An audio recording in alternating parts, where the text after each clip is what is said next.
사도행전 8장 5절 말씀을 한 목소리로 같이 읽어보도록 하겠습니다.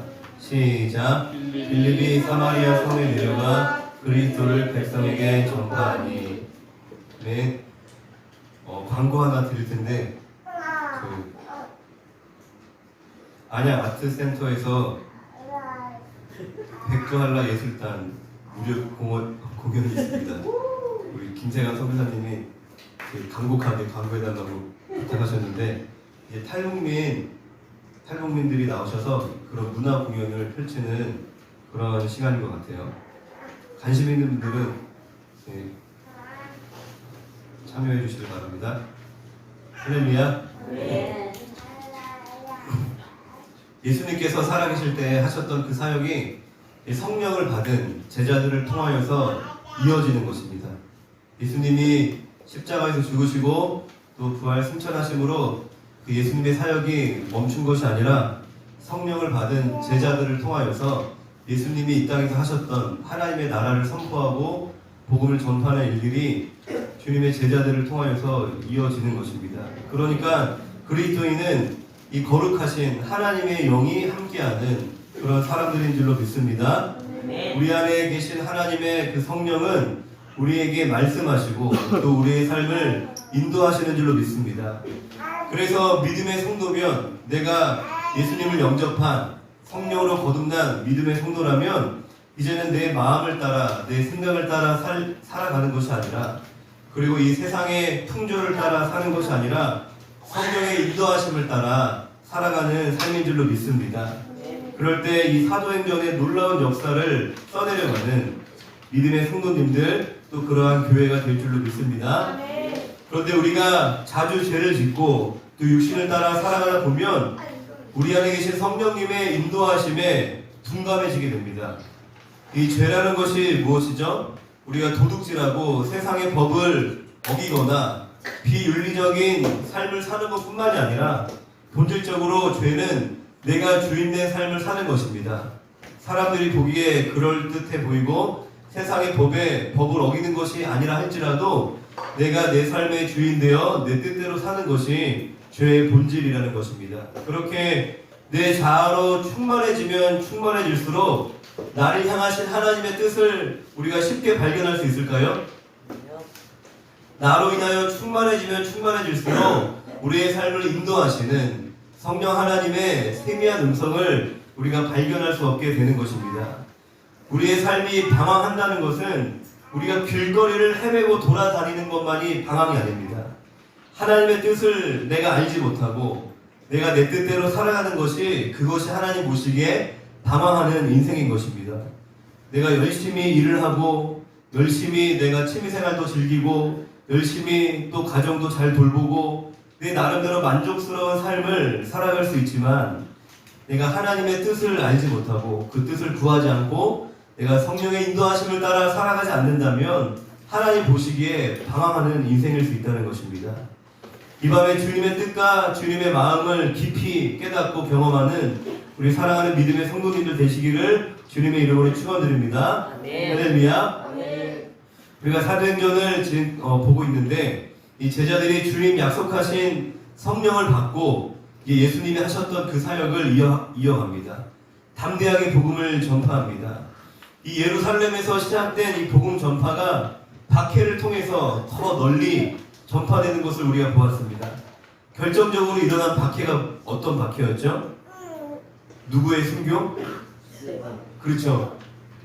결정적으로 스데반 집사님의 순교를 통하여서 예루살렘 교회에 극심한 박해가 시작되고 성도들이 흩어지게 됩니다. 흩어진 성도들 중에 이 빌립 집사님이 사마리아에서 복음을 전파합니다. 우리가 오늘 읽었던 본문 말씀이죠. 이 빌립을 통해서 사마리아 지역에 전도가 활발히 일어나자 이 예루살렘 교회, 모교회죠. 예루살렘 교회에서 베드로와 요한을 사마리아로 파송을 합니다. 우리가 유대인들과 사마리아인들의 관계를 여러분들 잘 알고 계시죠? 이 유대인들과 사마리아인들은 포로기 때부터 시작하여서 수백 년 동안 매우 심각한 갈등 관계에 있었습니다. 북쪽에 갈릴리 지역에 있는 유대인들이 절기를 지키기 위해서 이제 남쪽 유대 지역에 있는 예루살렘 성전으로 내려와야 하는데 그때 사마리아 지역을 통과하면 가까운 거리를 사마리아인들과 상종하고 싶지 않아서 멀리 돌아서 내려올 정도로 그렇게 유대인들과 사마리아인들은 서로 신랄히 갈등을 하였습니다. 그런데 이 빌립 지사님이 그 사마리아 지역에 가서 생명의 복음을 전파하고 또 예루살렘 교회에서 그 교회 지도자였던 베드로와 요한을 또 사마리아 지역에 파송하는 일이 벌어진 것입니다. 할렐루야. 이 복음은 모든 것을 초월하는 능력인 줄로 믿습니다. 나와 아무리 다른 사람, 나와 이 사람이 마음이 맞지 않고 심지어 원수와 같은 사람이라 할지라도 복음은 그 모든 것을 초월하게 하시는 줄로 믿습니다.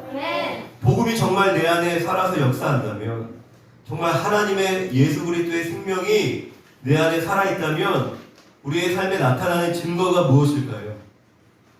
우리 친구들, 예수님이 정말 내 안에 살아계신다면 나의 삶에 나타나는 증거가 무엇일까요?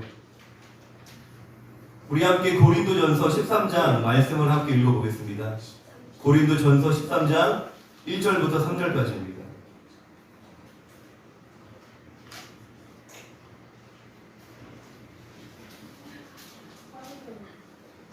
고린도전서 13장 1절에서 3절을 함께 읽겠습니다. 시작. 내가 사람의 방언과 천사의 말을 할지라도 사랑이 없으면 소리나는 구리와 울리는 꽹과리가 되고, 내가 예언하는 능력이 있어 모든 비밀과 모든 지식을 알고 또 산을 옮길 만한 모든 믿음이 있을지라도 사랑이 없으면 내가 아무것도 아니요 내가 내게 있는 모든 것으로 구제하고 또 내 몸을 불사르게 내줄지라도 사랑이 없으면 내게 아무 유익이 없느니라. 할렐루야.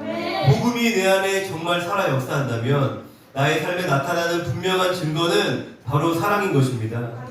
우리가 열심히 신앙생활하면서 뜨겁게 기도하고 신령한 영적인 은사를 체험할 수도 있습니다. 그리고 영적인 지식이 있어 주변 사람들에게 많은 조언을 잘해줄 수도 있습니다. 또 많은 능력을 가지고 열심히 사역을 봉사를 하더라도 내 안에 사랑이 없으면 아무 소용이 없다는 것입니다. 할렐루야. 우리가 읽었던 고린도전서 13장 말씀처럼 사람의 방언과 천사의 말을 할지라도 사랑이 없으면 소리나는 구리와 울리는 꽹과리가 된다는 것입니다. 예언하는 능력과 모든 비밀과 모든 지식을 알고 또 산을 옮길 만한 모든 믿음이 있을지라도 사랑이 없으면 우리는 아무것도 아니라는 것입니다. 또 내게 있는 모든 것으로 구제하고, 구제가 뭐죠? 가난하고 어려운 사람 돕는 거죠.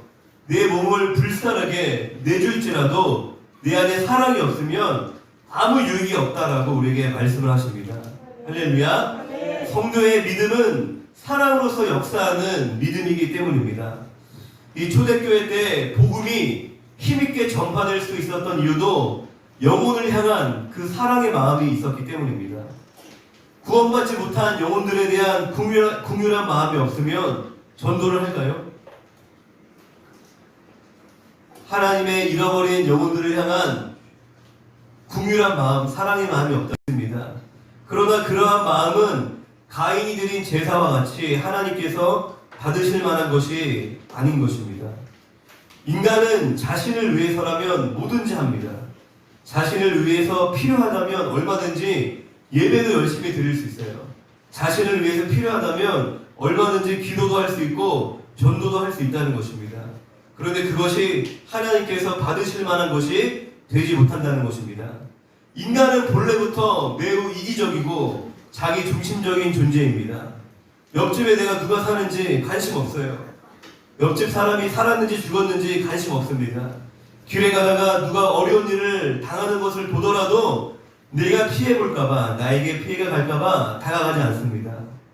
그리고 사람을 가까이 하더라도 나에게 도움이 되고 나와 마음이 맞는 사람만 찾는 것이 이기적인 인간의 습성입니다.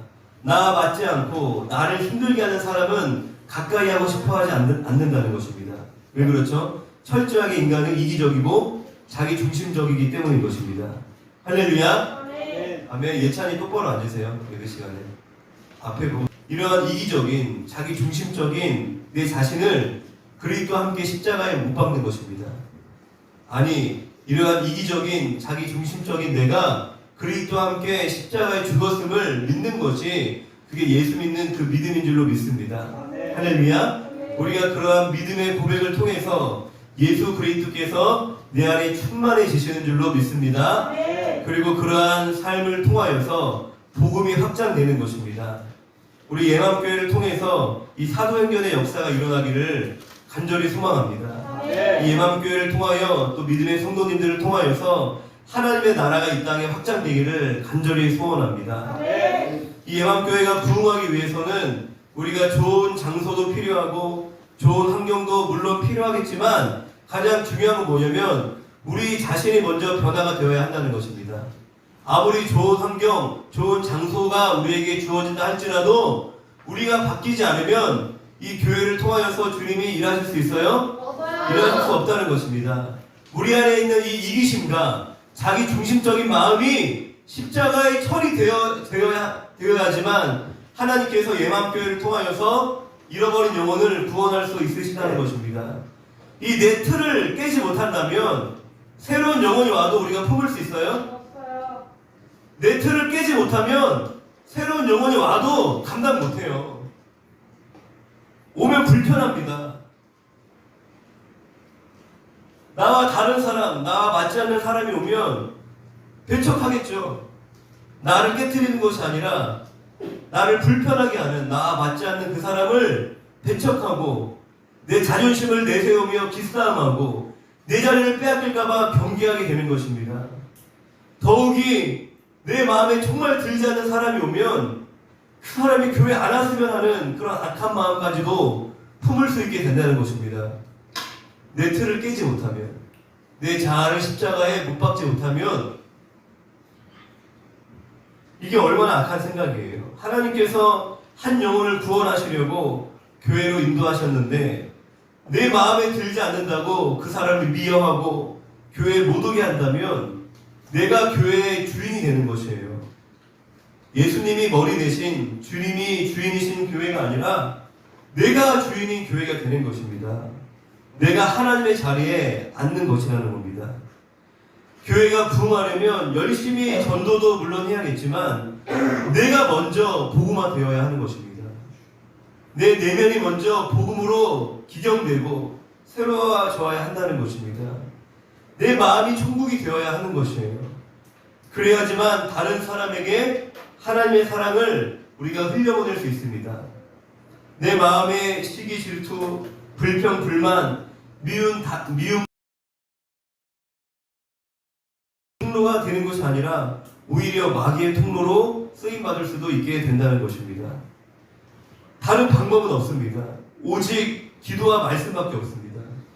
내 자아를 죽이고 내가 예수의 영으로 충만하여 하나님의 은혜와 사랑의 통로가 되기 위해서는 우리가 우리의 인격으로 할 수 있어요? 내 가족도 우리 못 품잖아요. 내 자녀도 내 마음에 안 들어요. 그런데 남을 어떻게 우리가 사랑하고 품을 수 있어요? 내 힘으로 하려고 하면 외식하게 되는 겁니다. 그런 척, 괜찮은 척, 거룩한 척, 사랑 있는 척, 고통스러운 걸 외식하는 것이 겉과 속이 다른 거잖아요. 우리의 마음이 새로워지기 위해서는 오직 기도와 말씀밖에 없다는 것입니다. 제가 청년 때 어디가 들어오세요? 교회 예배 시간에 움직이는 거 아니야? 제가 청년 때 교회에 한 동생이 있었는데 그 친구는 그냥 되게 조용한 친구였어요. 교회를 자주 빠지거나 뭐 그러진 않았는데 그렇다고 해서 막 열정적으로 신앙생활을 하거나 막 주님을 갈망하거나 또 그러한 모습도 아니었던 것 같아요. 그 친구는 이제 모태신앙이었는데 이제 흔히 우스갯소리로 모태신앙이 뭔지 아시죠? 엄마 뱃속에서부터 교회 다니는 사람을 모태신앙이라고 하는데 이제 우스갯소리로 모태신앙은 못하는 신앙이다, 모태신앙이다, 뭐 이제 그런 얘기도 이제 막 농담반 진담반으로 목사님들이 하시는 얘기를 이제 들었던 터라 저 친구는 그냥 모태신앙이라서 저런가 보구나, 그냥 모태신앙은 원래 저렇게 신앙생활을 하는 거구나, 그냥 그렇게 생각했어요. 저는 이제 안모태였거든요. 그러다 뭐 이제 그런 얘기를 하는 안모태는 뭐 뜨겁고 모태신앙은 그냥 되게 안정적이고, 모태신앙은 그냥 저절로 다 믿어지고 뭐 이제 그런 이야기들 들었었는데, 아, 모태들은 저렇게 신앙생활 하는구나. 그런데 한 몇 년 지난 다음에 그 친구를 제가 이제 사역자의 길을 가게 되고, 몇 년 지나서 그 친구를 만났는데 완전히 새로운 사람이 된 거예요. 정말 그 친구가 완전 성격까지 바뀌었더라고요. 그리고 대화를 이제 나누는데 정말 이 친구가 예수님을 제대로 만났구나. 그리고 본인이 받은 은혜 이야기하는데, 예수님 얘기를 막 하는데 눈빛이 완전히 다른 사람인 거예요. 그래서 물어봐서, 야, 너 어떻게 그렇게 바뀌었냐? 나는 너는 그냥 모태라서 그냥 그렇게 사는 줄 알았는데, 근데 그 친구가 신앙생활을 하면서 주변에 친구들이 은혜를 받고 친구들이 막 변화되는 모습을 보면서 부러웠대요. 아, 나도 저 친구들처럼 뜨겁게 주님 만나고 싶다. 나의 삶에도 뭔가 터닝 포인트가 있었으면 좋겠다. 그래서 이제 수련회를 이제 열심히 참석했대요. 수련회도 잘 참석하지 않는 친구였는데, 수련회 열심히 참석해서 은혜 받았는데 또 삶이 크게 바뀌지 않는 것 같은 거예요. 그래서 그 다음 수련회 때는 더 열심히 기도해야지. 그 다음 수련회 가서도 더 밤 늦게까지 열심히 죽어라 기도했는데 그래도 그대로인 것 같아서 너무 실망스러워서 이제 목사님을 찾아가서 물어봤대요. 목사님, 제가 정말 변화되고 싶어서 수련회 이렇게 2번이나 열심히 참석했는데 왜 저는 하나님 저에게 은혜를 안 주시죠? 그렇게 이야기했더니 그 목사님 하신 얘기가, 야, 수련회 한두 번 참여한 걸로 삶이 바뀌는 거 아니야? 그렇게 이제 얘기를 하셨다는 거예요. 그 친구가 그 얘기를 듣고, 아, 내가 매일매일 기도해야겠다. 내가 매일매일 말씀을 봐야겠다라고 작정을 했대요. 무슨 일이 있더라도. 그런데 그게 혼자 그렇게 하는 게 쉬워요? 그렇게 하는 게 어렵죠. 근데 그 친구가 이제 여기 이 근처에 사는 친구인데, 여기 갈매산 기도원을 매일매일 왔대요. 혼자서 기도하고 예배드리는 게 힘드니까 그냥 무작정 매일매일 기도원에 와서 매일매일 예배드리고 기도굴에서 기도하고 너무 힘들었다는 거예요. 그리고 기도하러 가려고 하면 여러 가지 방해도 공격도 생기고 때때로는 귀찮아서 가기 싫기도 하고, 그런데 어쨌든 그것들을 이겨내면서 매일매일 말씀 보고 매일매일 기도하다가 주님 만났다는 거예요. 그러면서 완전히 그냥 굉장히 내성적이고 말이 없는 친구였는데 성격도 굉장히 적극적이고 밝아지고, 그러니까 성령 충만한 거예요. 예수님 얘기하는데 막 눈빛이 다른 사람 같아요. 할렐루야. 네, 모태신앙도 주님 만납니다. 모태신앙은 원래 그런 것이 아니라 모태신앙이 누리는, 저는 정말 큰 축복이 있다고 생각합니다. 어릴 때부터 신앙생활 하면서 그 안에 많이 뿌려지고 심겨진 것들이 있는데, 모태신앙도 하나님을 깊이 만나고 또 열정적으로 뜨겁게 주님을 위해 살아갈 수 있다는 것입니다. 제가 드리고 싶은 얘기는 다른 방법이 없다는 것입니다. 우리가 매일매일 기도하는 것밖에 없다는 것입니다. 여러분들의 삶이 변화되기를 원하십니까? 여러분들의 정말 마음이 새롭게 되기를 원하십니까? 내가 도저히 사랑할 수 없는 사람을 사랑하고 내 힘으로 할 수 없는 일을 내가 해내고 하나님 주시는 평강과 기쁨이 충만한 삶을 누리길 원하십니까? 방법은 간단합니다. 매일매일 기도하세요. 매일매일 말씀 보시기 바랍니다.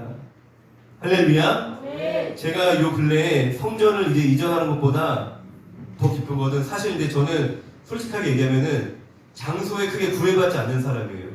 저는 이제 서울역 길거리에서 막 예배드리고 했던 사람이라서 집에서도 예배드리고 뭐 큰 교회에서 예배를 드리나 뭐 골방에서 예배를 드리나 뭐 장소에 크게 구애받지 않는 그런 스타일인데, 어쨌든 이제 뭔가 새로운 시즌, 뭔가 새로운 인도하심을 받는 거에 대한 기대하는 마음과 소망이 있는데, 그보다 더 기쁜 게 뭐냐면 이 교회 이전을 앞두고 성도님들이 자발적으로 기도를 한다는 것입니다. 자발적으로 기도해야겠다라는 마음들이 일어나고, 어쨌든 저녁에 이제 기도하는 그런 시간들을 가지게 되었는데, 그것이 저에게 가장 큰 기쁨입니다. 뭐 이전하다가 갑자기 뭐 계약 파기돼서 안 해도 괜찮아요. 이전하다가 다 엎어져갖고 그냥 여기 주저앉거나 아니면 뭐 더 안 좋은 곳에 가도 상관없어요. 우리가 기도할 수 있다는 것이, 기도하게 되었다는 것이, 그게 정말 큰 복입니다. 할렐루야. 네. 내 삶에 뭔가가 이루어져서, 뭔가가 성취돼서 내가 원하는 어떤 환경이 조성돼서 우리가 감사하고 기뻐하는 것은 그건 믿음이 아닙니다. 예수 안 믿어도 그런 기쁨 다 가질 수 있어요. 내가 좋은 대학 가고, 내가 돈 많이 벌고, 내가 원하는 사람하고 교제하고, 맛있는 거 먹고, 좋은 데 여행 가서 즐거운 거 예수 없이도 누릴 수 있는 겁니다. 그런데 예수 믿는 믿음은 뭐냐면, 내가 고난이 찾아와도, 내 삶이 막혀 있어도, 내 삶에 특별히 좋은 일이 없어도, 내가 주님 앞에 기도할 수 있고, 주님으로 인하여서 감사할 수 있고, 주님 주시는 소망을 품을 수 있는 것이, 그것이 세상이 줄 수 없는 믿음의 성도가 누리는 신령한 복인 줄로 믿습니다. 할렐루야. 하나님께서 모든 삶을 계획하시고 다 주관하시는 줄로 믿습니다. 이 몸된 교회에 허락하신 이 모든 상황이 우연이 아니에요. 우리가 이사하게 된 거, 이 모든 것이 우연이 결코 아닙니다. 성령님께서 우리 성도들 한 사람 한 사람을 깨우시기 위해서, 하나님께서 복 주시기 위해서 우리에게 이러한 시간들을 허락하신 줄로 믿습니다. 그래서 똑똑한 성도는 어떤 성도인지 아세요?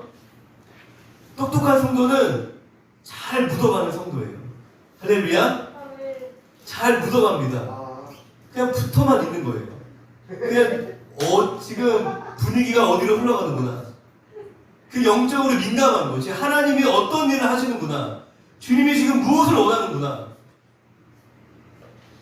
그 흐름을, 그 바람을 그냥 같이 적당히 타기만 해도 풍성한 은혜를 누리는 겁니다. 할렐루야. 아, 지금 교회 기도하는구나. 그러니까 나도 그냥 시간 나면 기도하는 거예요. 주님 같이 기도하고 동참하는 겁니다. 꼭 뭘 특별하게 뭐 저녁에 온라인 참여 못해도 괜찮아요. 막 금식하지 않아도 됩니다. 그냥 교회가 지금 이러한 것들을 이러한 중요한 일들이 있구나, 이러한 중요한 사역들이 있구나, 하나님이 이러한 일들을 해 나가시는구나, 그런 것들을 캐치하고 그것에 같이 기도하고 마음을 보태면 그 열매를 같이 누리는 거예요. 할렐루야. 귀 있는 자들은 들으시길 바랍니다. 여러분들 이 자리에 너무나 잘 오셨고, 성령의 인도하심을 따라 성령의 풍성한 열매를 맺는 저와 여러분들이 되시기를 주님의 이름으로 축원드립니다. 할렐루야.